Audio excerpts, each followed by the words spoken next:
Dahil sa patuloy na pagpapaigting ng kampanya ng pulisya kontra ilegal na droga, nasa batang mahigit 200,000 pisong halaga ng hinihinalang shabu sa isang matagumpay na buy-bust operation sa Putotan, Iloilo.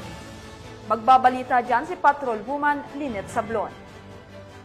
Umabot sa 204,000 pesos ang tinatayang halaga ng hinihinalang shabu ang nasamsam ng mga otoridad sa isang matagumpay na buy-bust operation na isinagawa sa Barangay Zaraque, Putotan, Iloilo nito lamang 25 ng Hunyo taong kasalukuyan. Kinilala ang suspect na si alias Saddam, 34 na taong gulang, lalaki at residente ng nasabing barangay.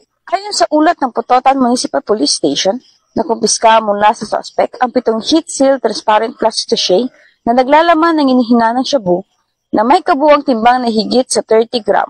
Batay sa imbestigasyon, 3 linggo umanong minaman-manan ng mga otoridad ang galaw ng suspect bago ikasa ang operasyon. Napag-alamang kumuha umano si Saddam ng supply ng iligal na droga mula sa lungsod ng Iloilo at ipinapakalat ito sa iba't ibang bahagi ng bayan ng Putotan. Sa ngayon, nahaharap ang suspect sa kasong paglabag sa Republic Act 9165, ang Comprehensive Dangerous Drugs Act of 2002, at nasa kusdiya na ng Putotan Municipal Police Station para sa karagdagang investigasyon at tamang disposisyon ng kaso.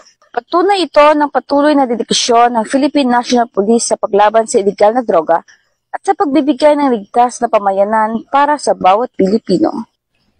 Mula rito sa Western Visayas, ako ang Tenant Correspondent, Patrol Woman Lynette Sablon, alagad ng batas tagataguyod ng Balitang Pulis.